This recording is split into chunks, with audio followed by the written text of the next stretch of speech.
Hi everyone! Good morning! Happy Friday po muli! Ayan, magdamag pong umulan dito sa atin. Malamig yung panahon at medyo makulimlim na naman po ang kalangitan.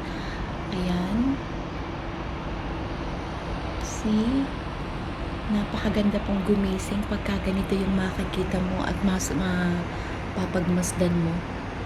Ingat po palagi sa lahat. Maraming pong salamat sa patuloy na nagsusubscribe ng aking YouTube channel. Huwag po kayong magsasawang sumuporta. Andito lang po ako. Ayan, busy lang po minsan sa trabaho kaya hindi agad makabalik at makapasyal sa inyong mga bahay. So, ayan. Maraming pong salamat muli. Ingat po kayo palagi. Mega love shout out sa lahat. Ayan. Ang ganda-ganda pong pagmasda ng kalangitan.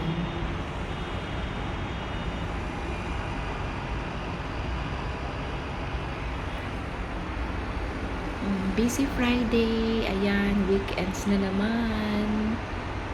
Ang bilis ng panahon. Maya-maya lang Pasko na ulit.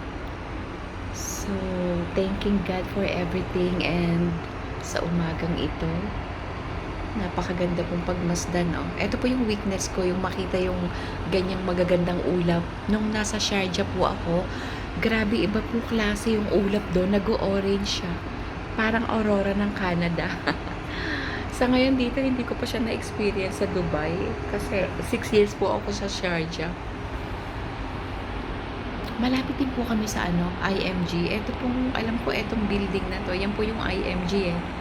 Isa sa mga sikat na puntahan din po dito sa Dubai. So, ayan lang guys. Good morning and please kindly subscribe to my YouTube channel. Mag-leave lang po kayo ng comment. God bless everyone.